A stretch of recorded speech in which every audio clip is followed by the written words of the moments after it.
여기 키가 작은 한국인들을 구경해보고 싶다며 한국 여행을 가려는 중국 여학생들이 있습니다. 한국 남성들은 중국 여성들보다도 키가 작고 전부 제대로 먹지 못하고 자랐다는 소리에 여왕 대접을 받고 싶다고 하는데요. 과연 중국 여학생들은 한국에 가서 무슨 일을 겪었을까요? 안녕하세요. 저는 중국에서 고등학교에 다니고 있는 샤멍이라고 합니다. 이제 곧 고등학교를 졸업하게 되어 아쉽다는 생각을 하고 있어요. 저는 고등학교 시절 반에서 중상위권을 할 정도로 공부를 열심히 했는데 특히 역사나 지리 등의 과목을 좋아했었죠.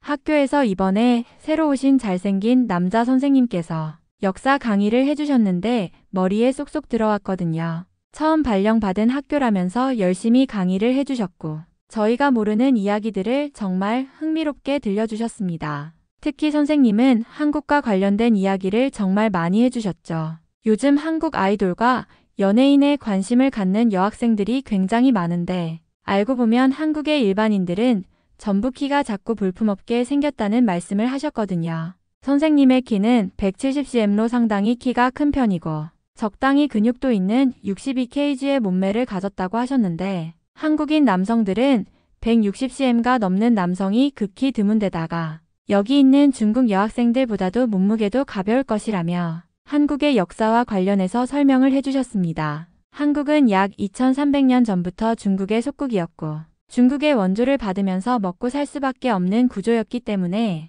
중국에서 먹지 않는 음식들을 먹으며 살아서 그런 유전자만을 남기며 살았다고 하더라고요. 선생님께서는 수업이 끝날 즈음 한국에 대한 이야기를 계속 이어가셨습니다. 한국은 역사적으로 중국의 영향을 아주 많이 받은 나라야. 실제로 중국이 없었다면 한국이라는 나라는 존재하지 않았을 수도 있어. 한국의 모든 문화와 전통은 사실 중국에서 가져온 것들이 대부분이거든. 학생들 중 몇 명은 이 말에 고개를 끄덕였고 몇 명은 의아한 표정을 지었습니다. 저는 궁금해서 손을 들고 질문했습니다. 선생님, 구체적으로 어떤 것들이 중국에서 온 건가요? 선생님은 미소를 지으며 말씀하셨습니다. 너희가 흔히 아는 한국의 한글도 사실 중국의 한자를 바탕으로 만들어진 거야. 한글을 창제한 세종대왕이라는 왕이 독자적인 글자라고 주장했지만 그 원리는 전부 한자의 영향을 받았지. 한국의 전통 옷인 한복도 사실 중국의 한푸에서 온 거고 음식들도 거의 중국식에서 변형된 것들이야. 선생님은 이어서 한국인의 신체적 특징과 관련된 이야기도 덧붙이셨습니다.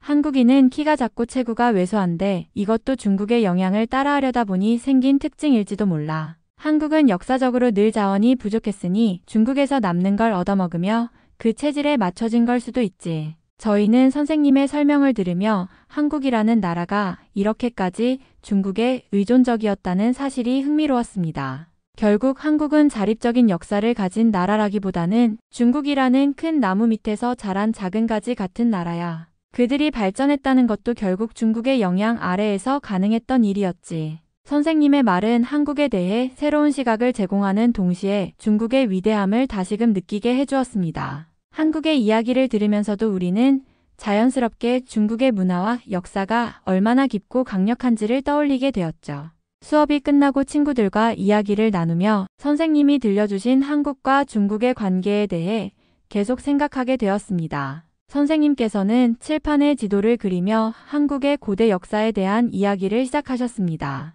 자, 여기 한반도를 보렴. 한국은 지리적으로 보나 역사적으로 보나 중국과 매우 밀접하게 연결되어 있어. 고대부터 한국은 중국의 영향을 받으며 발전했지만 독립적인 힘을 갖추기 어려운 환경에 놓여 있었지. 학생들 중 한 명이 질문했습니다. 왜요, 선생님? 한국은 왜 독립적으로 발전하지 못했나요? 선생님은 손가락으로 지도를 가리키며 설명하셨습니다. 그 이유는 지리적 여건 때문이야. 한국은 산이 많고 평야가 적어서 농업 생산량이 부족했거든. 반면 중국은 넓은 평야와 풍부한 자원을 바탕으로 강력한 문명을 발전시켰지. 그래서 한국은 생존을 위해 중국과의 관계를 필수적으로 유지해야 했어. 그러더니 선생님은 한국인의 키가 작은 이유에 대해서도 이야기를 꺼냈습니다. 한국인들이 키가 작은 이유도 역사와 지리적 요건에서 비롯된 거야. 고대 한국은 농업 생산량이 적고 식량이 풍부하지 않았기 때문에 영양 상태가 충분하지 못했어. 특히 한반도는 자급자족이 힘든 환경이었기 때문에 중국에서 받은 자원으로 겨우 연명하는 경우가 많았지. 이런 열악한 환경 속에서 사람들은 자연히 몸집이 작고 에너지를 적게 쓰는 쪽으로 진화했을 거야. 학생들은 이 말에 저마다 놀란 표정을 지었습니다. 그래서 한국인 유전자에는 키가 작아지도록 진화된 특징이 남아있는 거죠. 선생님은 고개를 끄덕이며 답했습니다. 그렇지. 물론 현대에는 한국도 경제적으로 발전했지만 오랜 세월 동안 축적된 유전적 특징은 쉽게 바뀌지 않아. 지금도 한국 남성의 평균 키가 다른 나라에 비해 낮은 이유가 바로 그 때문이야. 선생님의 설명은 한국이라는 나라를 새로운 시각에서 바라보게 만들었습니다. 친구들과도 이 이야기를 나누며 한국과 중국의 역사적 관계에 대해 더 많은 생각을 하게 되었습니다. 이런 이야기를 듣다 보니 저와 제 친구 인타오는 한국에 대해서 무척 큰 관심을 가지게 되었습니다. 저의 키는 152cm로 꽤나 키가 큰 편에 속하는데 저보다 작은 한국 남성을 만나보고 싶다는 생각도 들었거든요. 인타오는 한국에 가서 꼭 남자친구를 사귀어보고 싶다는 호기심을 내비추었고요. 키가 작은 남성들과 놀면서 그들을 저희가 휘어잡아보고 싶다는 생각을 하니 무언가 새로운 추억을 만들 수 있을 거라는 생각이 들었죠. 졸업을 할 무렵이라 졸업여행도 가고 싶은 시점이기도 하니 시기적으로도 정말 딱 알맞다고 생각했습니다. 저희는 함께 작은 만두 가게에서 아르바이트를 하면서 한 달에 30만 원이나 되는 돈을 벌며 돈을 모으게 되었어요. 한국에 가는 비행기 비용이 생각보다 비쌌기 때문에 몇 달 동안 힘겹게 일을 하면서 돈을 모아야만 했죠. 그래도 저희는 정말 즐거웠습니다. 저희를 힘으로 강하게 다루며 노는 키 큰 중국 남성들과 달리 키가 작은 한국 남성들을 만나서 새로운 경험을 하고 싶다는 생각뿐이었죠. 저희가 한국에 가는 것을 부러워하는 친구들도 상당히 많았습니다. 키가 153cm 남자인 친구는 자신보다 키가 작은 남자가 많다는 한국에 가보고 싶다며 저희를 부러운 눈으로 쳐다보곤 하더라고요. 그 친구는 집안 형편이 보통보다 나빴기 때문에 학비를 벌기 위해 공장에 다니는 상황이라서 여행은 꿈도 꾸지 못한다고 했거든요. 심지어 호적에 등록이 되지 않은 동생을 위해서 용돈도 주어야 하고 집에 화장실이 없기 때문에 화장실을 만들기 위한 꿈을 이루려면 이번 생에는 여행은 어렵다고 했습니다. 저희도 안타깝게 여기고 가끔 만두를 조금 사주긴 했지만 마음이 쓰였어요. 한국에 다녀와서 여러 한국의 저렴한 물건들을 선물로 준다는 약속까지 하고 말았죠. 그렇게 꿈을 키우며 몇 달 동안 돈을 모았고 드디어 한국행 비행기 표를 예약할 수 있었습니다. 졸업식이 끝난 후 바로 출발하기로 한 우리는 서로 한국에 도착했을 때의 모습을 상상하며 설레는 마음을 감추지 못했습니다. 한국행 비행기를 탄 날 저와 인타오는 기내에서조차 들뜬 마음으로 한국에 대해 이야기를 나눴습니다. 한국에 가면 먼저 어디로 갈까? 글쎄, 한국 남자들 만날 수 있는 카페 같은 데 가보자. 그 사람들이 키가 정말 작으면 우리 눈앞에서 서로 비교해보자. 그런데 한국 공항에 도착한 저희의 현실은 생각보다 너무 비참했습니다. 공항에는 한국인이 아닌 일본인으로 보이는 키 큰 남성과 여성들이 즐비했고 키가 작은 사람은 단 한 사람도 볼 수가 없었거든요. 한국 사람이 많은 곳으로 가면 다른 풍경이 펼쳐질 것이라는 기대로 한국 사람이 많을 법한 번화가로 향하게 되었습니다. 선생님의 말씀대로라면 한국 사람들은 전부 키가 작고 말랐을 법한데 모두 살 집도 적당하고 전부 키가 큰 것은 말이 안 되는 것이니까요. 그렇게 저희는 합정과 홍대 거리를 가보기로 했습니다. 인터넷을 찾아보니 한국에서 가장 북적거리는 곳이라고 했거든요. 그런데 저희는 그들의 체구에 눌려버렸고 저희는 점점 초라해질 수밖에 없었습니다. 선생님의 말씀대로라면 한국은 중국의 문화에 의존했고 그 영향으로 사람들이 키가 작고 왜소해야 할 텐데 눈앞의 사람들은 모두 그렇지 않았습니다. 그렇게 번화가를 헤매던 중 익숙한 중국어가 들려왔습니다. 그 소리가 반가워 고개를 돌려보니 한 남자가 우리를 바라보며 다가오고 있었습니다. 그는 저희가 중국에서 온 관광객임을 바로 알아차린 듯 했습니다. 그의 친절한 미소와 말투 덕분에 안심할 수 있었고 자연스럽게 이야기를 나누게 되었습니다.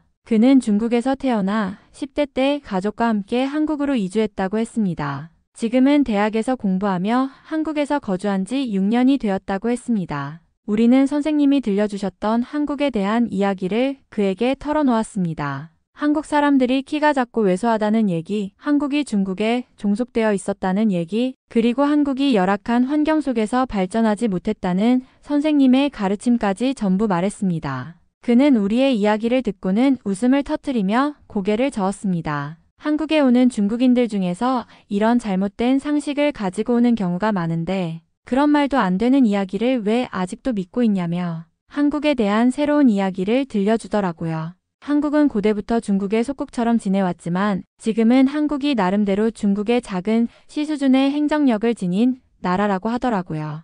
그리고 한국인들은 생각보다 키가 큰 경우가 많은데 키 크는 수술을 통해서 키가 커진 것이고 남성과 여성 모두 성형수술을 통해서 얼굴을 바꾸기 때문에 현대의학의 도움을 받으며 살고 있는 사람들이라는 말을 했습니다. 그는 한국의 건설 현장에서 일하는 고급 인력이라고 하면서 자신에게 돈을 주면 키 작은 한국인들을 만나게 해준다고 했어요. 저희는 그의 말을 들으며 저희가 알던 것이 무언가 잘못되었음을 깨닫고 그의 말을 무한하게 신뢰하게 되었습니다. 한국에서 만난 중국인의 이야기는 매력적이었고 그의 제안은 우리를 궁금하게 만들었습니다. 그와 더 많은 대화를 나누고 나서 인타우와 저는 그를 믿어보기로 했습니다. 그는 우리에게 키 작은 한국인들을 볼 수 있는 특별한 장소로 안내하겠다며 안내 비용으로 20만 원을 요구했습니다. 그 금액은 우리가 아르바이트로 몇 주 동안 힘들게 번 돈의 절반 가까운 액수였지만 그의 말이 너무 그럴듯해서 거절하기 어려웠습니다. 다음 날 우리는 그를 따라 서울의 중심에서 멀어지는 버스를 탔습니다. 그는 계속해서 우리를 안심시키며 도착하면 너희가 상상도 못했던 한국의 진짜 모습을 보게 될 거야 라고 말했습니다. 버스에서 내린 우리는 조용하고 낯선 동네에 도착했습니다. 주변은 상점도 거의 없고 지나가는 사람들도 드물었습니다. 그는 우리를 좁은 골목길로 안내했습니다. 그 길은 점점 어두워지고 외진 곳으로 이어졌습니다. 우리는 그를 따라가며 점점 불안한 마음이 들었지만 이미 여기까지 왔기에 되돌아가기는 어려웠습니다. 길 끝에 다다랐을 때 그는 멈춰 서더니 우리를 바라보며 말했다. 여기가 바로 너희가 원하는 사람들을 볼 수 있는 곳이야. 잠깐 기다려봐. 그가 손짓을 하자 골목길의 어두운 구석에서 몇 명의 남성들이 나타났습니다. 그들은 우리와 비슷한 나이로 보였지만 표정은 강압적이고 위협적이었습니다. 그들은 분명 중국어를 사용하고 있었고 중국인임이 확실했죠. 한국에서 중국인을 만나서 저희는 반가운 마음이 들었는데 그들이 하는 말은 너무 무섭고 두려울 뿐이었습니다. 한국에 오면 중국인들끼리 어울리는 것이 좋고 키 작은 한국인들을 만나려면 돈을 더 내라는 말을 할 뿐이었죠. 우리는 당황해서 이미 돈을 줬다고 항의했지만 그들은 아랑곳하지 않았습니다. 그들이 점점 더 가까이 다가오며 위협적인 태도를 보이자 인타우와 저는 겁에 질려 몸을 움츠렸습니다. 그 순간 어디선가 한 목소리가 들렸습니다. 뭐 하는 겁니까? 뒤를 돌아보니 키가 크고 단정하게 차려입은 남성이 서 있었습니다. 그는 한국어로 무언가를 외쳤고 그제야 우리를 둘러싼 남성들은 움찔하며 뒤로 물러났습니다. 그는 다시 한번 그들에게 강하게 무언가를 말하더니 그들은 결국 골목의 어둠 속으로 사라졌습니다. 그 남성은 우리에게 다가와 한국어와 간단한 영어로 괜찮은지 물었습니다. 상황이 정리되고 나서야 우리는 그가 우리를 구해준 사실에 감사하며 눈물을 흘렸습니다. 그는 자신을 소개하며 이 근처에서 일하고 있는 회사원이라고 말했습니다. 우리가 왜 이런 상황에 처했는지 설명하자 그는 고개를 저으며 말했다. 한국에 대한 잘못된 정보를 믿고 이런 곳까지 온 것 같네요. 앞으로는 조심하세요. 그리고 누군가를 믿을 때는 항상 신중해야 합니다. 그 남성은 우리에게 친절하게 다가와 말했습니다. 저 사람들이 불법 체류자일 가능성이 큽니다. 한국에선 외국인들이 불법적으로 일하는 경우가 많고 그런 사람들이 이런 방식으로 돈을 요구하는 일이 종종 있어요. 그는 잠시 멈추며 심각한 표정을 지은 후 그리고 한국에서 외국인, 특히 중국인들을 믿고 함부로 행동하지 마세요. 일부 사람들이 그런 방식으로 사기나 협박을 하기도 합니다. 그러니 한국에 있는 동안 항상 조심해야 해요. 누구에게든 함부로 돈을 주지 말고 사람을 쉽게 믿지 마세요. 우리는 그가 한 말에 충격을 받았습니다. 우리가 생각했던 것과는 너무 다른 현실에 우리는 당황스럽고 부끄러웠습니다. 그가 말한 것처럼 우리는 한국에 대한 잘못된 정보를 바탕으로 행동했고 결국 큰 위험에 처해 있었던 것입니다. 그 남성은 계속해서 조심하고 잘못된 정보에 휘둘리지 않도록 해요. 앞으로도 언제든지 문제가 있으면 연락해도 돼요 라고 덧붙였습니다. 그리고 키가 작은 한국의 평범한 남성들을 보러 왔다는 저희의 말에 정말 어이없다는 표정으로 진실을 말해준다고 하더라고요. 저희는 한국이 중국의 속국이고 중국인을 불법 체류자라고 말하는 것은 정말 잘못된 것이라면서 그에게 따지듯 질문할 수밖에 없었습니다. 그 남성은 잠시 침묵을 지킨 후 무겁게 한숨을 내쉬며 말했습니다. 한국에서 키 크는 수술은 드물어요. 대부분은 꾸준한 운동과 영양 관리로 키가 크는 거죠.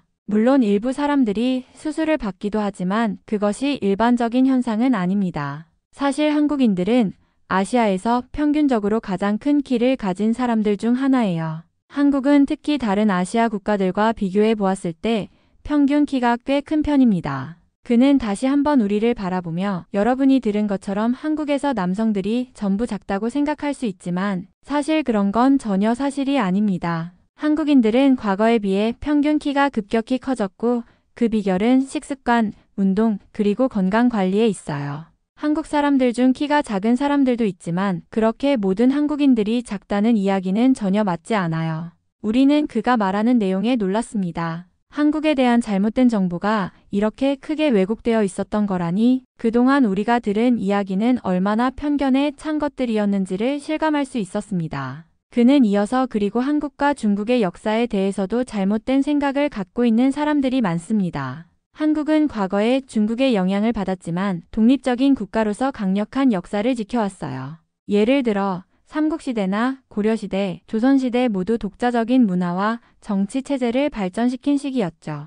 물론 중국과의 관계가 있었지만 그것은 협력적인 부분이었지 단순히 속국처럼 다뤄진 것은 아니었습니다. 우리는 그가 말한 역사적인 사실에 점점 더 깊이 빠져들었습니다. 한국은 중국의 속국처럼 여겨졌던 적이 있지만 역사적으로 보면 독립적인 국가로서 중요한 역할을 해왔다는 사실을 깨닫게 되었습니다. 그 남성은 계속해서 이야기했습니다. 한국은 강한 민족의 자부심을 가지고 있어요. 많은 한국인들이 자신의 역사를 자랑스럽게 생각하고 그들의 문화와 전통을 지키기 위해 많은 노력을 기울여왔습니다. 그만큼 한국의 역사와 문화는 중국의 영향을 받으면서도 그만큼 자주적인 성격을 지닌 나라였어요. 그의 말은 우리가 가지고 있었던 고정관념을 깨는데 큰 영향을 미쳤습니다. 그동안 한국에 대해 가지고 있던 잘못된 선입견들이 얼마나 많은지 깨닫게 되었고 우리가 한국을 다시 바라보는 시각이 완전히 달라지기 시작했습니다.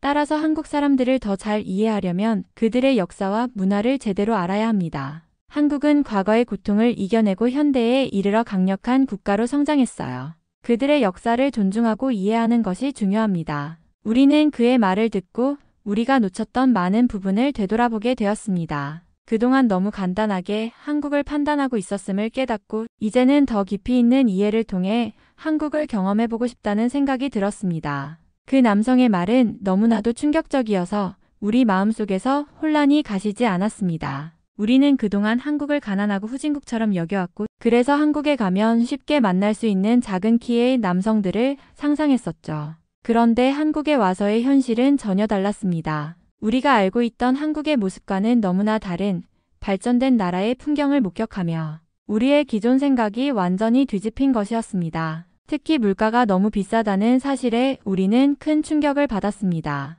한국의 도시들은 현대적이고 세련된 모습이었고 길거리마다 다양한 브랜드 상점들과 고급 레스토랑들이 가득했죠. 우리는 중국에서 물가가 상대적으로 저렴한 편이라 한국의 물가가 상상 이상으로 비쌀 것이라고는 생각하지 못했습니다. 카페 한 잔을 사기에도 가격이 꽤 높았고 대중교통 요금도 우리가 생각했던 것보다 더 비쌌습니다. 그 모든 것이 우리가 생각했던 가난한 한국과는 너무 다른 현실을 보여주었습니다. 이건 너무 이상하다 인타오가 말했습니다. 우리가 알고 있던 한국은 이렇게 발전된 나라가 아니었잖아. 왜 이렇게 물가도 비싸고 도시는 이렇게 깨끗하고 잘 정리되어 있을까? 그의 말처럼 우리는 한국의 발전 정도에 놀라지 않을 수 없었습니다. 거리마다 최신 기술을 이용한 시스템들이 도입되어 있었고 사람들은 모두 바쁘게 일하며 도시 곳곳에서 역동적인 에너지를 느낄 수 있었습니다. 우리에게 한국은 정말 빈곤한 나라라는 이미지가 있었는데 이곳은 오히려 너무 발전된 모습이어서 오히려 더 혼란스러웠습니다.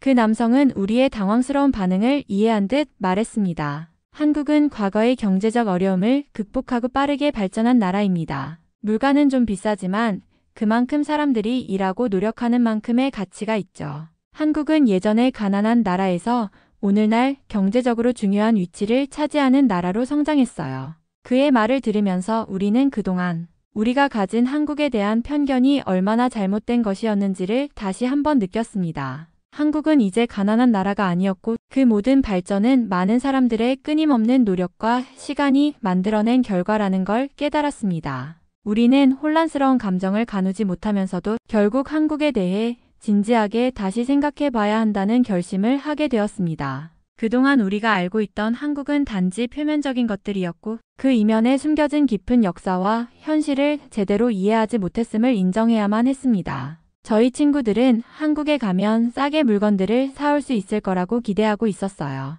중국에서는 한국 제품들이 매우 인기가 많고 특히 화장품이나 전자기기, 의류 같은 것들은 한국에서 구매하면 더 저렴하다고 생각했죠. 그래서 저희는 한국에서 쇼핑을 많이 할 계획을 세웠습니다. 한국의 물가가 비쌀 거라고는 예상했지만 그래도 한국에서 싸게 살 수 있는 물건들이 많을 거라고 믿었거든요.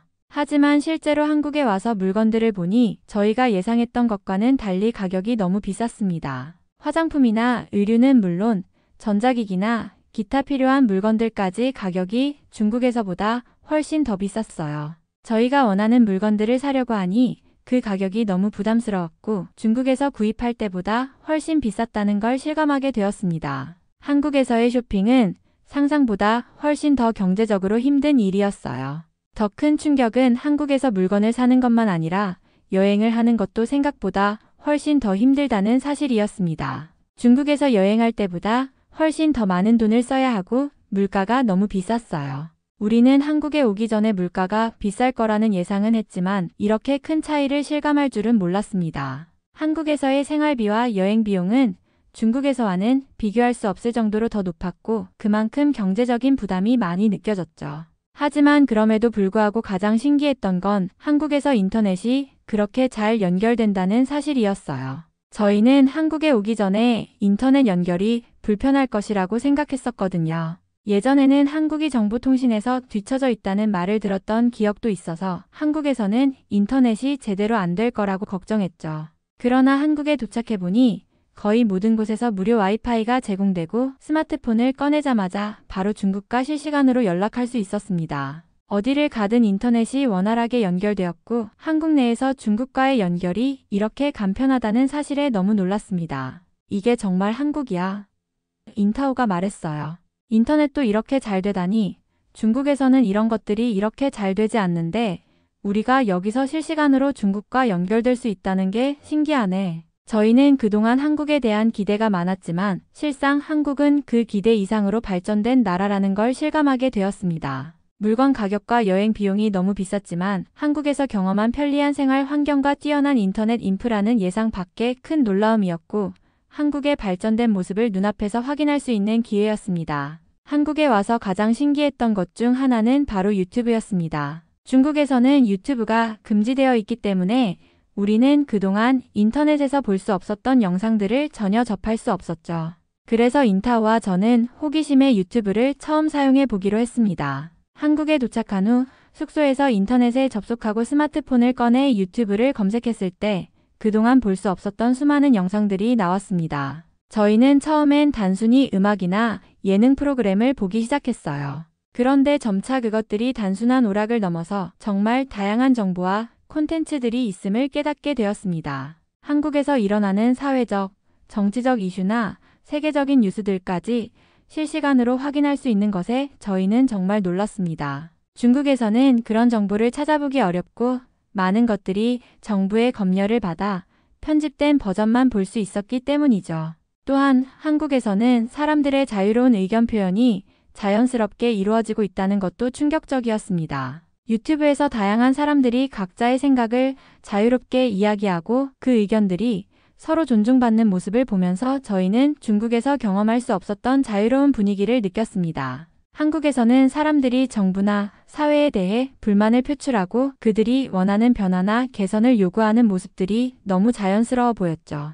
반면 중국에서는 그런 표현들이 금지되고 제한되기 때문에 이런 자유로운 분위기를 접하는 것 자체가 저희에겐 너무 신선하고 충격적이었습니다. 특히 여러 유튜브 영상에서 한국인들이 정부의 정책이나 사회적 문제에 대해 적극적으로 토론하고 그 문제를 해결하기 위해 나서는 모습을 보면서 중국에서 우리가 접할 수 없었던 진실들이 많이 드러나더라고요. 중국에서는 정부의 통제 아래에서 일어나는 문제들은 거의 공개되지 않기 때문에 한국에서 사람들이 자유롭게 의견을 표현하고 문제를 해결하려는 모습을 보면서 많은 생각이 들었습니다. 중국은 진짜 잘못된 나라였구나, 인타오가 말했어요. 여기 한국은 모든 것이 자유롭고 사람들이 서로 이야기하고 더 나은 나라로 만들기 위해 노력하는 것 같아. 우리가 배워야 할 점이 너무 많아. 저희는 그때 비로소 중국에서 배운 것들이 얼마나 제한적이고 잘못된 것들이었는지 깨닫게 되었습니다. 중국에서는 정부가 제시하는 정보만 믿고 살도록 교육받고 자유롭게 의견을 나누는 것이 금기시된 사회였죠. 그러나 한국에서는 사람들의 목소리가 자유롭게 들리고 진실을 추구하는 모습이 정말 인상적이었습니다. 그때 저희는 중국에서 자신들이 믿고 따르던 것들이 얼마나 왜곡되고 제한된 것들이었는지, 그리고 한국이 그만큼 민주적이고 자유로운 사회임을 깨달았습니다. 처음 한국에 도착했을 때 저희는 중국에서 온 것을 자랑스럽게 생각했습니다. 중국은 저희에게 자부심을 느끼게 하는 나라였고 중국의 역사와 문화는 매우 자랑스러웠죠.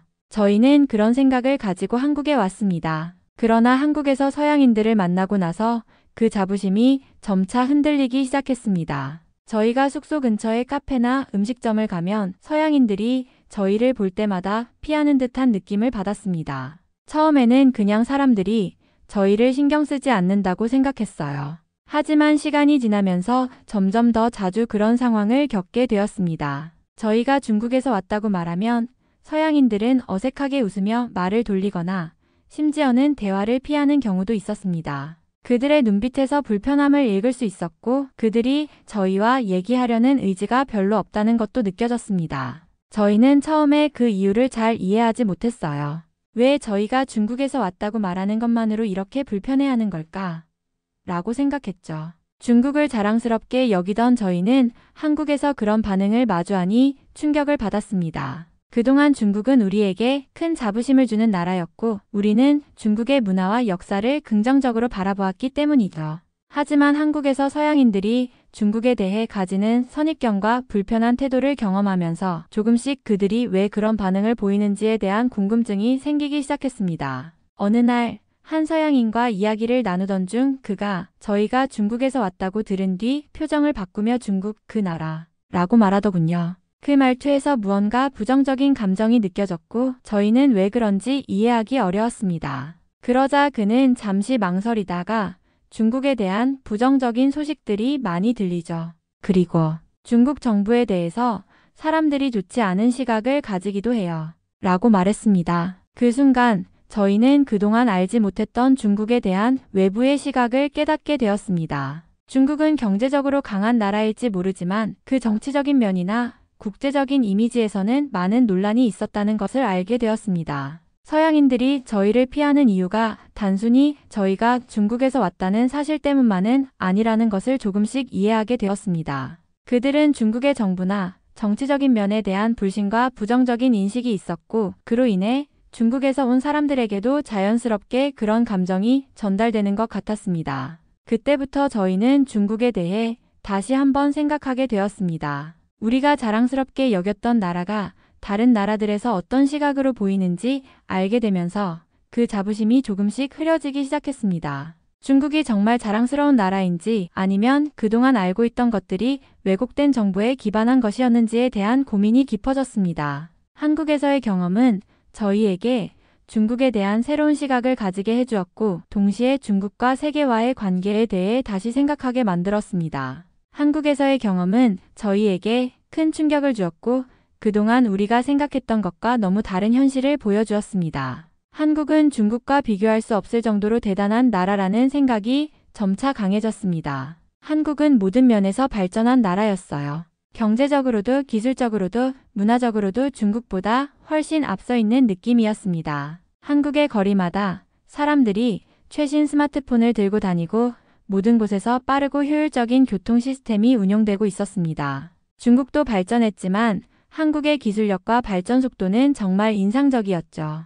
또한 한국인들의 자긍심과 단합력도 매우 부러웠습니다. 한국은 작은 나라지만 세계에서 큰 영향력을 미치는 나라로 성장했어요. 문화적으로는 K-팝을 비롯한 다양한 콘텐츠가 세계적으로 인기를 끌고 있고 한국인들은 자신들의 문화와 역사에 대한 자부심을 가지고 있었죠. 저희가 처음 한국에 왔을 때 그들의 자신감과 긍정적인 에너지를 느꼈습니다. 한국인들은 작은 것에도 감사하고 어려운 상황에서도 서로 도우며 살아가는 모습이 인상적이었어요. 한국에서 만난 사람들, 특히 젊은이들은 자신의 꿈을 향해 적극적으로 노력하고 있었고 사회적으로도 매우 열린 마음을 가지고 있었습니다. 한국에서 일어나는 변화와 성장은 그들의 열정과 끈기 덕분이라는 생각이 들었습니다. 저희는 그들과 대화하면서 정말 한국인들이 부럽다는 마음이 들었어요. 그들은 자기 나라에 대한 자부심과 애정이 넘쳐나고 어떤 어려움이 있더라도 그것을 극복해 나가려는 의지가 강했죠. 반면 중국은 여전히 정치적 제약과 사회적 불평등이 많은 나라였고 그로 인해 많은 사람들이 현실에서 고군분투하고 있다는 것을 깨달았습니다. 한국은 상대적으로 더 많은 자유와 기회를 제공하는 나라로 느껴졌고 그런 점에서 한국인들이 정말 부럽다는 생각이 들었습니다. 한국은 경제와 문화, 사람들의 의식 수준에서 중국과 비교할 수 없을 정도로 뛰어난 나라임을 알게 되었고 그들이 가진 자부심과 자신감을 보며 저희도 그런 점을 배워야겠다고 생각했습니다. 중국에서는 말도 안 되는 시민의식이나 행동들을 보면 중국과 차이가 무척 심하다고 생각이 들고 무언가 이질적인 느낌도 들지만 한국이 꽤나 마음에 들고 중국도 한국을 배워야 한다는 생각이 들 뿐이네요. 여기 자신이 한국인이라 우겨대는 중국인이 있습니다. 세계에서 바라보는 한국과 중국의 차이의 심각성을 깨닫고 한국인 행세를 하며 유리한 삶을 살고 싶어 하는데요. 과연 그녀에게는 어떤 비밀이 숨겨져 있을까요? 안녕하세요. 저는 중국 상해 출신의 중국인 메이라고 합니다. 현재 미국의 노스캐롤라이나 대학교에 재학 중인 20대 초반 여성이죠. 제가 다니는 노스캐롤라이나 주립대학교는 미국 남동부에서 가장 큰 공립대학교 중 하나로 학문적으로도 매우 뛰어난 평가를 받고 있습니다. 특히 과학, 기술, 공학, 수학 분야에서 유명하며 다양한 연구 프로젝트가 진행되고 있어요. 캠퍼스는 울창한 나무와 넓은 잔디밭으로 이루어져 있어 학생들이 자연 속에서 공부하는 느낌을 받을 수 있는 곳이기도 합니다. 사실 저는 상해에서 태어났지만 이미 중학교 시절부터 미국을 자주 왕래했습니다. 그런 어린 시절이 있었기에 미국 유학도 결정한 것이었죠. 아버지께서는 중국 공장에서 생산된 제품들을 미국에 수출하는 일을 하셨기에 아버지를 따라서 미국에 정말 자주 가곤 했습니다. 아버지와 함께 미국을 방문하던 시절 저는 종종 중국인과 한국인 간의 차별을 겪었던 기억이 있습니다. 당시 많은 사람들이 중국인에 대해 더럽다, 시끄럽다, 비매너적이다라는 고정관념을 가지고 있었고 반면에 한국인들은 깔끔하고 조용하며 예의 바르다는 이미지를 가지고 있었어요. 어린 시절에 저는 이것이 차별인지조차 몰랐지만 이제 와서 돌아보면 분명히 차별적 대우를 받았던 순간들이 많았습니다. 예를 들어 아버지의 사업 파트너들과 식사 자리에서 한국인 바이어가 오면 직원들이 친절히 대하며 음식을 먼저 권하고 한국 제품은 칭찬을 아끼지 않았습니다. 하지만 우리가 중국에서 왔다고 하면 대화 중간중간 불쾌한 농담이 오가거나 우리의 요청은 대수롭지 않게 넘어가곤 했어요. 한 번은 저와 아버지가 호텔 로비에서 대화를 나누고 있을 때 옆 테이블에서 한 손님이 우리가 너무 시끄럽다며 짜증을 내는 일이 있었습니다. 하지만 비슷한 상황에서 한국인 방문객들에게는 정말 활기차 보인다며 호의적인 반응을 보였던 모습이 기억납니다. 당시에는 이런 차별적인 분위기를 깊이 이해하지 못하고 단순히 왜 우리를 그렇게 대하지? 라는 의문만 남았어요. 하지만 시간이 지나고 나서야 이러한 경험들이 중국인이기 때문에 겪었던 차별이었다는 것을 깨닫게 되었습니다. 이런 일들은 제게 중국과 한국이 세계에서 어떻게 다르게 인식되고 있는지를 처음으로 실감하게 한 계기가 되었죠. 미국 대학교에 들어가서도 그 차별은 여전히 존재했어요. 대학에서는 다문화적 환경을 자랑했지만 여전히 중국인과 한국인에 대한 고정관념은 뿌리 깊게 남아 있었죠. 특히 중국인 학생들에게는 종종 너희 나라에서 왜 그렇게 살았어? 라든지 너희 문화는 왜 이렇게 과격한 거야? 라는 질문들이 있었습니다. 이건 명백히 편견에 기반한 질문이었지만 대체로 사람들은 이를 의도적으로 나쁘게 생각하지 않는 경우가 많았어요. 그런데 한국인 학생들에게는 그런 질문을 하지 않더군요. 오히려 한국인들은 그들의 문화가 세련되고 교육받은 사람들이라는 이미지를 갖고 있었습니다. 한국은 기술이 빠르게 발전했잖아. 한국은 음악과 영화 산업이 대단해. 같은 칭찬이 오히려 많이 들렸죠. 저는 그 차이를 느끼면서 중국과 한국이 미국 내에서 다르게 취급되는 이유가 무엇인지 궁금해졌습니다. 한 번은 제가 몇 명의 미국인 친구들과 함께 수업을 듣고 있었는데 그들이 한국 영화나 K-POP에 대해 열정적으로 이야기하는 모습을 보았어요. 그들은 한국 문화를 매우 흥미롭게 여겼고 심지어 한국어를 배우고 싶다는 사람들도 있었습니다. 반면 중국 문화에 대해서는 별다른 관심을 보이지 않았고 때때로 중국에 대한 부정적인 편견을 드러내기도 했어요. 그런 경험을 통해 저는 한국과 중국의 차이가 단순히 문화나 역사적인 차이를 넘어 외국에서 사람들이 어떻게 그들을 인식하는지까지 영향을 미친다는 것을 실감하게 되었습니다. 한국은 세계적으로 긍정적인 이미지를 가지고 있지만 중국은 여전히 부정적인 고정관념을 가진 사람들이 많은 것 같았습니다. 저는 한국이 몹시나도 궁금해지더라고요. 왜 세계인들은 계속 한국만 칭찬하는지 말이죠. 분명 한국은 중국보다 훨씬 뒤처진 나라인 것이 분명하다고 생각했으니까요. 그런데 최근 한국에 가게 되면서 그동안 느꼈던 중국과 한국의 차이를 실제로 눈앞에서 실감하게 되었습니다. 한국에 도착한 순간 먼저 눈에 띈 것은 거리의 질서였어요. 서울의 거리는 항상 깨끗하고 사람들이 질서를 지키며 생활하는 모습이 굉장히 인상적이었습니다. 특히 교통 시스템이나 길거리에서의 행동을 보면 사람들이 신호를 지키고 질서 있게 줄을 서는 모습을 자연스럽게 볼 수 있었죠. 무엇보다 청결함이 눈에 띄었고 거리 곳곳에서 청소하는 사람들을 쉽게 볼 수 있었습니다. 반면 중국의 일부 지역에서는 거리 청소가 그렇게 철저히 이루어지지 않기도 했고 담배를 피우며 걷는 사람들이 많았고 길거리에서 음식 냄새가 가득한 모습을 자주 봤습니다. 그리고 더 충격적이었던 것은 중국에서는 종종 길거리에서 대변을 보는 사람들이 있다는 사실이었어요.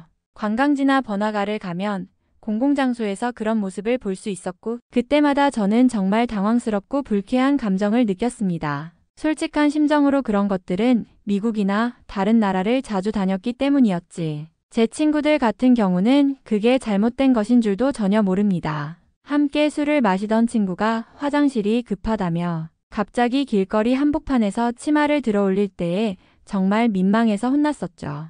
그런데도 중국 사람들은 아무렇지도 않게 지나다니는 모습을 보면 외국 가서는 그러지 말아주었으면 좋겠다는 생각을 합니다. 한국에서는 그와 반대로 공공장소에서의 위생과 예절이 정말 중요시되는 곳이라는 느낌을 받았어요.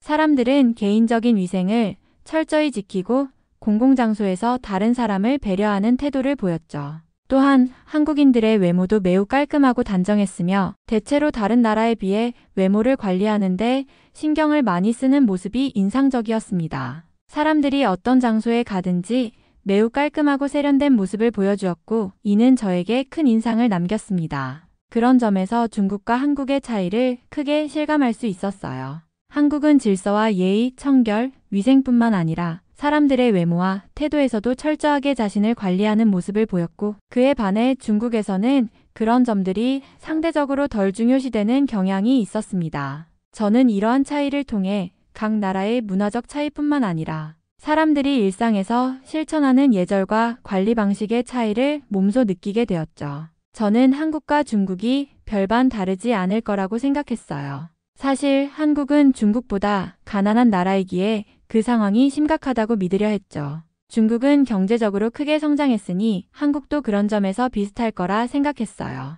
제가 가본 많은 나라들처럼 중국이 한국보다 더 발전된 나라라고 여겼던 거죠. 그래서 한국을 방문하기 전에 여기서도 별 차이가 없을 것이다 라는 생각이 있었습니다. 하지만 직접 와보니 그 생각은 완전히 깨졌어요. 한국은 생각보다 훨씬 더 발전된 나라였고 그동안 제가 가지고 있던 선입견이 완전히 잘못되었다는 것을 실감할 수 있었습니다. 한국은 깨끗하고 질서 정연한 나라였으며 사람들의 예의와 태도도 매우 성숙하고 세련되었습니다. 거리는 항상 정돈되어 있었고 사람들은 공공장소에서 서로를 배려하며 위생과 질서를 지키는데 신경을 썼습니다. 교통 시스템도 정말 효율적이었고 무엇보다 사람들의 삶의 수준이 굉장히 높았다는 것을 느꼈어요. 중국은 대도시를 제외한 일부 지역에서 여전히 복잡하고 환경이 열악한 곳이 많았던 반면 한국은 전반적으로 도시와 시골을 막론하고 매우 잘 관리되어 있었어요. 길거리를 걸어보면 대기오염이 심하지 않았고 사람들이 쉽게 이용할 수 있는 공공시설도 잘 갖춰져 있었습니다. 한국의 기술 발전은 중국 못지않게 뛰어나고 사람들이 교육에 얼마나 많은 관심을 두고 있는지도 느낄 수 있었습니다. 그러한 점들 덕분에 저는 한국이 정말 훨씬 발전된 나라라는 사실을 깊이 실감하게 되었고 중국과는 다른 차원에서 그만의 장점과 강점이 있다는 것을 느꼈어요. 이제는 한국이 중국보다 가난한 나라이기 때문이라는 생각이 얼마나 틀렸던 것인지 깨달을 수 있었습니다. 저는 이제 한국이 미국보다도 낫다고 생각하게 되었습니다. 한국은 질서, 청결, 예의 등에서 정말 뛰어난 나라라는 생각이 들었고 사람들의 태도나 공공장소에서의 행동에서도 미국보다 더 세련되고 질서 있는 사회라는 느낌을 받았어요. 미국은 물론 다양한 면에서 발전된 나라지만 한국은 사람들의 일상적인 생활에서 보여주는 작은 부분들이 정말 잘 관리되어 있다는 느낌을 받았죠. 그렇다 보니 한국을 경험한 뒤로 다른 나라들에 대해서도 궁금해지기 시작했어요. 각 나라마다 고유의 문화와 방식이 있을 테고 그들만의 매력이 있을 거라는 생각이 들었거든요. 그래서 다른 나라들도 한번 직접 경험해보고 싶다는 마음이 생기면서 한국을 넘어서 더 넓은 세상을 탐험하고 싶다는 욕구가 커졌습니다. 그렇게 저는 오스트레일리아로 여행을 떠나게 되었습니다. 정말 최근의 일이죠. 공항에 도착했을 때 여권을 보여주며 아무 생각 없이 절차를 밟고 있었어요. 그런데 공항 직원들이 제 중국 여권을 보고서는 뭔가 언짢은 표정을 지으며 저를 바라보았어요. 그들의 표정에서 불편함이 느껴졌고 그 순간 조금 당황스러웠죠. 마치 제 여권이 그들에게 불편함을 주는 것 같았어요. 간단한 질문과 절차를 거치긴 했지만 그들의 반응에서 차가운 느낌이 들었습니다. 그와는 전혀 다른 경험을 했던 게 한국에서였어요. 한국을 여행할 때 공항에서 여권을 제시하자 공항 직원들은 친절하게 미소를 지으며 응대해 주었죠. 그들은 정말 따뜻하게 대해 주었고 마치 오랜만에 만난 친구처럼 자연스럽게 느껴졌습니다. 여권을 보고 웃으며 환영합니다 라는 말을 해주고 모든 절차도 빠르고 효율적으로 진행되었습니다. 그 순간 저는 한국 여권이 주는 특별한 인식과 그에 따른 따뜻한 환대가 얼마나 큰 차이를 만들어내는지를 실감하게 되었어요. 결국 저는 공항 안에서 한 가지 꾀를 냈습니다. 바로 한국인인 척 연기를 하면 아마 더 나은 대우를 받을 수 있을 거라고 생각했죠. 그때 생각한 건 한국인처럼 행동하면 이곳의 사람들이 좀 더 친절하게 대해줄 수 있지 않을까 하는 마음이었어요. 공항에서 받은 불편한 느낌을 생각하며 한국인처럼 행동하고 말투를 살짝 바꿔보기로 했습니다. 그렇게 저는 버스를 타고 숙소로 향했습니다. 게스트하우스에 도착하고 나서 새로운 사람들을 만나게 되었고 자연스럽게 그들과 이야기를 나누기 시작했어요. 대화가 이어지면서 저는 한국에서 왔어요 라고 말했죠. 그 말을 듣고 대부분의 사람들은 반응이 달라졌습니다. 한국에서 오셨다니 정말 멋지네요. 라는 칭찬을 받았고 몇몇은 한국에 대해 궁금한 점들을 물어보기도 했습니다. 그들의 반응에서 저는 한국이 정말 긍정적인 이미지로 받아들여지고 있다는 사실을 다시 한번 실감하게 되었죠. 게스트하우스에서 만난 사람들 대부분은 한국의 문화나 음식에 대해 좋게 이야기하며 한국에 가보고 싶다는 말을 많이 했습니다. 그중 일부는 한국에서 일하는 친구가 있다고 하면서 한국은 정말 멋진 나라야 라는 이야기를 나누기도 했습니다. 그 순간 저는 한국인이라는 사실에 자부심을 느꼈고 다른 나라에서의 대우가 단지 여권 때문만이 아니라 한국이라는 나라가 전 세계에서 얼마나 긍정적으로 인식되고 있는지 알게 되었습니다. 심지어 게스트하우스에서 만난 프랑스인 여성은 한국인과 친구가 되는 것이 그녀의 소원이라고 말했어요. 그녀는 한국 문화를 정말 좋아한다고 했고 한국 드라마와 K-POP를 자주 즐긴다고 했습니다. 그 이야기를 듣고 저는 더욱 자연스럽게 한국에서 온 사람으로서 대화를 이어갔죠. 우리는 한국의 음식, 문화, 그리고 사람들이 어떻게 그렇게 예의 바르고 친절한지에 대해 이야기를 나누었어요. 그녀는 정말로 한국에 대한 열정이 깊었고 그 열정이 너무나 진지하게 느껴졌습니다. 그렇게 우리는 서로 많이 이야기하며 빠르게 친해졌습니다. 그 여성은 한국에 대한 긍정적인 이미지와 함께 한국인들과 친구가 되고 싶다는 소망을 이야기했는데 제가 한국인이라서 그런 소망을 조금이나마 이루어준 것 같아서 뿌듯한 마음이 들었습니다. 그와 함께하는 대화는 정말 즐거웠고 한국에 대한 그녀의 사랑을 이해하며 여행 기간만큼은 한국인으로서 자부심을 더욱 느끼게 되었습니다. 그렇게 저는 프랑스인 친구와 함께 호주를 여행하기로 결정했어요. 우리는 함께 여행하는 것에 대해 너무 신이 났고 다양한 곳을 돌아다니기로 했습니다. 첫 번째로 우리는 시드니로 향했어요. 시드니 오페라 하우스를 처음 본 순간 그 웅장함에 감탄을 금치 못했죠. 프랑스 친구도 너무나 흥분한 표정으로 사진을 찍으며 한국에서의 여행 경험과 시드니의 매력을 비교하곤 했어요. 우리는 해변 근처의 카페에서 휴식을 취하면서 서로 한국과 프랑스에서의 삶에 대해 이야기하기도 했습니다. 다음으로는 골드코스트를 여행했어요. 그곳의 아름다운 해변과 따뜻한 날씨는 정말 환상적이었죠. 우리는 해변을 따라 산책하며 바다에서 수영도 하고 현지 사람들과 대화하며 새로운 문화와 사람들을 경험했습니다. 프랑스 친구는 특히 호주의 자연을 좋아했고 한국과는 또 다른 매력이 있었다고 말했어요. 그녀는 특히 자연과 야생동물들을 가까이에서 보고 싶다고 해서 우리는 동물보호구역에도 가게 되었어요.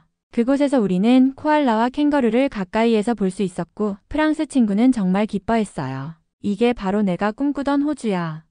라고 하며 마치 한국에서 일어날 수 없는 일이 일어나듯 기뻐했죠. 그런 경험들을 공유하면서 우리는 더욱 가까워졌고 서로의 문화와 이야기에 대해 더 많은 시간을 할애했어요. 우리는 또한 멜버른을 방문해 그곳의 카페 문화와 예술적인 분위기를 즐기기도 했습니다. 거리를 걸으면서 현지 사람들이 한국 문화와 음악에 대해 어떻게 생각하는지 물어보기도 했고 프랑스 친구는 그곳에서 만난 사람들과 한국과 프랑스에 대해 이야기하며 여행의 의미를 되새겼어요. 서로 다른 문화에서 자라온 두 사람이 이렇게 함께 여행하면서 쌓은 추억들은 정말 특별했고 우리가 서로 더 깊이 이해하게 되는 시간이었어요. 그런데 멜버른에서 여행을 즐기고 있던 중 우리는 몇 명의 중국인 관광객들을 만나게 되었어요. 처음에는 그저 지나가는 사람들일 뿐이라 생각했지만 그들이 보여준 행동은 정말 불쾌했고 저희에게도 큰 불편을 끼쳤어요. 그들은 길거리에서 큰 소리를 지르며 다니고 쓰레기를 아무데나 버리는 모습이었죠.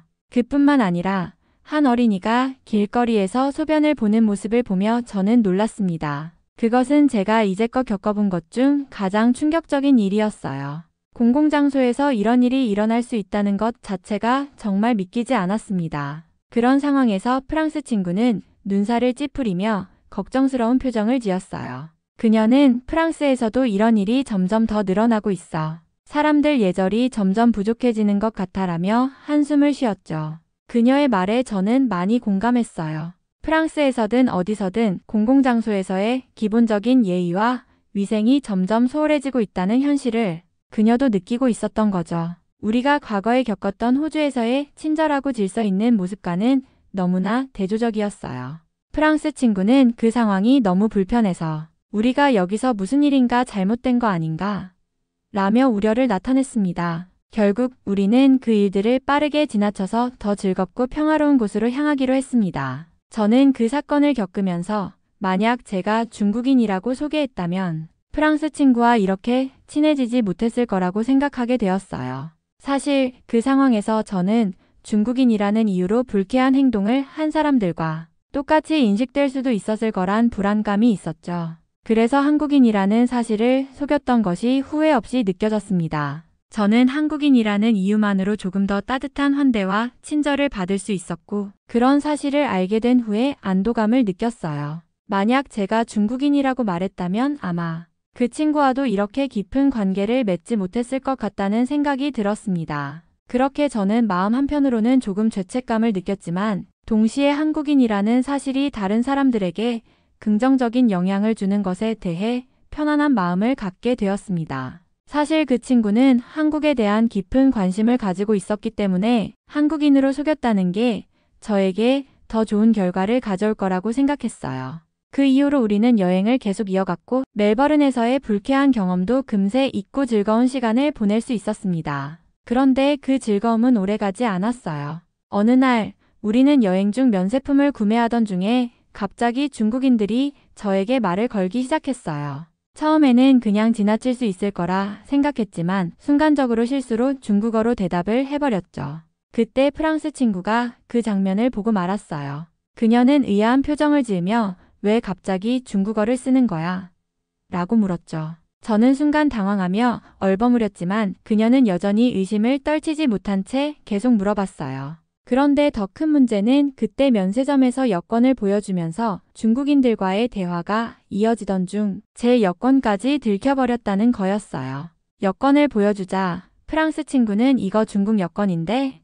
라고 바로 알아차렸습니다. 그때 저는 정말로 당황해서 얼굴이 빨개졌어요. 그녀는 잠시 침묵을 지킨 후 너 한국인 아니었어? 라며 조금 놀란 표정을 지었어요. 그 순간 저는 더 이상 숨길 수 없다는 걸 알았고 결국 사실대로 이야기했어요. 프랑스 친구는 저에게 정말 실망한 듯한 표정을 지으며 사람을 속이는 것이 가장 나쁜 일이고 특히 나와의 우정에서 그렇게까지 숨길 필요는 없었어라고 말했어요. 그녀는 차분하지만 단호한 어조로 계속해서 이야기했죠. 한국인이라고 속인 것은 정말 큰 잘못이었어. 왜 그런 걸 했는지 이해할 수 없어. 그 말을 들었을 때 저는 너무 당황스럽고 죄책감이 밀려왔습니다. 그녀의 말은 저에게 너무 무겁게 다가왔어요. 결국 그녀는 이제 나는 너와 함께 여행을 계속할 수 없어라며 최악의 여행이었어라고 덧붙였어요. 그 말을 들으면서 제 마음은 찢어지는 듯 했어요. 그런 말을 듣게 될 줄은 전혀 예상하지 못했기 때문이에요. 저는 그동안 한국인으로 속인 것이 단순한 이유였다고 생각했지만 그녀에게는 그것이 신뢰를 배반한 일이었고 그녀의 마음에 깊은 상처를 주었음을 깨닫게 되었죠. 그녀는 결국 저와 함께 여행을 계속하지 않겠다고 결심하고 홀로 다른 방향으로 떠났습니다. 저는 그때 그저 멍하니 남아있었고 그동안 쌓아온 우정이 단 한 번의 실수로 무너진 것 같아 마음이 아팠습니다. 그 후로도 몇 차례 연락을 시도했지만 그녀는 전혀 응답하지 않았어요. 그렇게 우리의 여행은 정말 최악의 경험으로 끝나게 되었습니다. 그리고 시간이 지나면서 저는 그 프랑스 친구의 SNS를 우연히 보게 되었어요. 그녀는 저를 완전히 사기꾼으로 매도하며 여행 중에 겪었던 일들을 상세히 올린 글을 게시했더라고요. 그 글에는 저에 대한 강한 비판과 실망이 담겨 있었고 저를 속였다는 사실을 전 세계 사람들에게 알리고 있었어요. 그 글이 퍼져나가면서 저의 SNS도 난장판이 되어버렸습니다. 그녀는 자신의 팔로워들에게 제가 어떻게 중국인임을 숨기고 한국인이라고 속였는지 그리고 그로 인해 여행을 망친 이야기를 전하며 사람들로부터 부정적인 반응을 받았다고 썼죠. 많은 사람들이 댓글을 달며 저를 비난하고 저의 행동을 이해할 수 없다는 반응을 보였어요. 그 글을 본 사람들은 저를 속이고 친구를 배신한 사람으로만 바라보았고 저의 SNS는 폭발적인 관심을 받으며 온갖 악성 댓글과 비난의 도배가 되어버렸습니다. 저는 그때 정말로 큰 충격을 받았어요. 그동안 쌓아온 친구 관계와 인연들이 한순간에 무너져 내리는 기분이었죠. 제 SNS에는 이제 그런 비난들만 가득했고 아무리 사과하려고 해도 이미 그녀의 글은 널리 퍼져 있었기 때문에 어떻게 해도 돌아갈 수 없는 상황이었습니다. 그 글을 본 사람들은 제 행동을 비판하며 제게 주는 신뢰가 사라졌다는 걸 분명히 알게 되었어요. 그 후로 저는 너무나 후회스러운 마음에 잠을 이루지 못했고 내 자신에 대해 너무 큰 실망을 했습니다. 그녀와의 우정, 그리고 그로 인해 겪었던 모든 일들이 이렇게 끝날 줄은 전혀 상상하지 못했어요. 그때부터 저는 사람을 속이는 일이 얼마나 큰 결과를 초래할 수 있는지 절실히 깨달았고 이후에는 모든 관계에서 솔직함과 신뢰를 가장 중요한 가치로 여길 수밖에 없었어요. 그런데 상황은 점점 더 악화되었습니다. 심지어 같은 중국인들에게도 제가 한국인이라고 속이면서 다닌다는 사실이 알려지자 그들도 저에게 악플을 달기 시작했어요. 왜 그렇게 속였냐는 비난과 자신이 중국인이라고 자랑스럽게 말할 수 없는 거냐는 공격적인 댓글들이 쏟아졌습니다. 그때 저는 정말로 힘들었어요. 내게 쏟아지는 비난이 얼마나 강하게 느껴졌는지 그 누구에게도 쉽게 말할 수 없을 정도였어요. 중국인 커뮤니티에서는 더욱 냉담한 반응을 보였고 일부는 저를 배신자로 낙인 찍으며 그동안 우리가 얼마나 부끄러워해야 했는지를 이야기하기 시작했어요. 그들이 다는 댓글 중에는 중국인인데 왜 한국인이라고 속였냐는 질문이 반복적으로 나왔고 저를 비난하는 목소리가 점점 커져만 갔습니다. 어떤 댓글은 정말로 저를 인간적으로 완전히 부정하며 다시는 중국인으로서 자긍심을 가질 수 없다는 말까지 하더라고요. 그때 저는 정말로 혼자라는 느낌을 받았어요. 제 정체성에 대한 혼란과 갈등이 깊어졌고 사람들의 비난을 받으며 자신감을 잃어갔습니다. 내 스스로를 중국인으로도 한국인으로도 확실히 정의할 수 없다는 생각이 들었죠.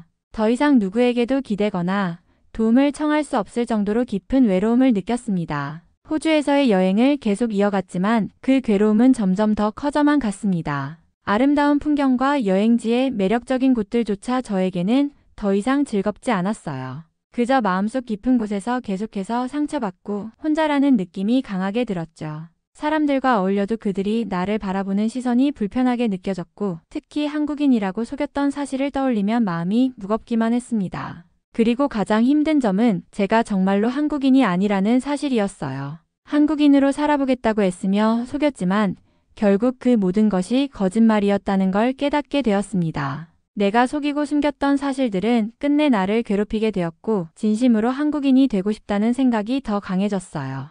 그때 저는 한국인으로서 살아갈 수 없다는 현실에 너무 슬프고 그 무엇도 나를 위로할 수 없었습니다. 중국에 돌아가서도 상황은 전혀 나아지지 않았어요. 친구들에게 그동안 숨겨왔던 사실이 드러나자 그들은 저를 배신자로 여겼고 욕을 퍼붓기 시작했어요. 제가 한국인이라고 속였다는 사실을 알게 된 친구들은 더 이상 나를 믿을 수 없다며 관계를 끊었고 제 주변 사람들 모두 나를 멀리했어요.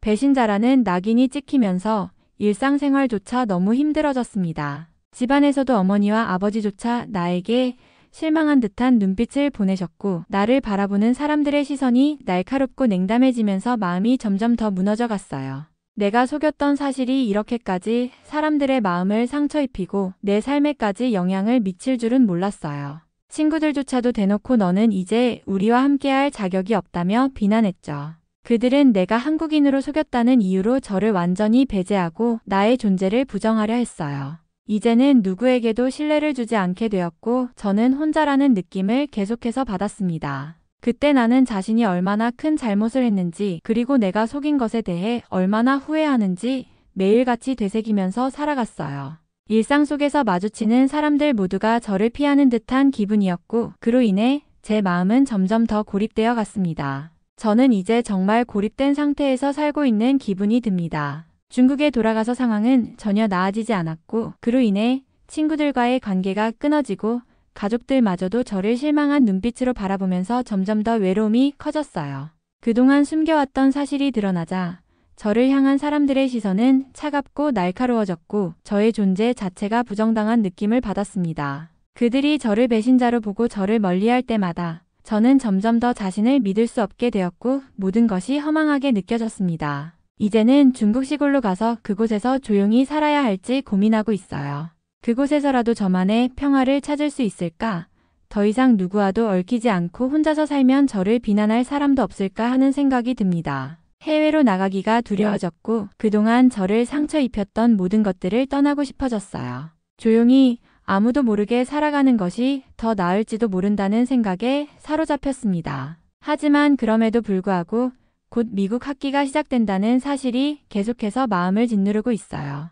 또 다시 그곳에 가야 한다는 생각에 정말 두렵고 힘든 마음이 듭니다. 그곳에서 또 다시 저를 속이고 다른 사람들과의 관계를 맺어야 한다는 압박감이 너무 큽니다. 과연 다시 그곳에 가면 제가 어떻게 살아가야 할지 또 어떤 상황이 저를 기다리고 있을지 너무나 불안하고 두려워요. 한국인들이 세계에서 가장 우수한 민족이라고 하던데 정말 부럽습니다. 그들의 역사와 문화 그리고 성취가 많은 이들에게 큰 영향을 미친다는 사실을 알게 되었을 때 그들의 자부심이 얼마나 강한지 이해할 수 있었습니다. 한국은 경제, 기술, 그리고 문화적으로 세계적으로 큰 영향력을 미치고 있죠.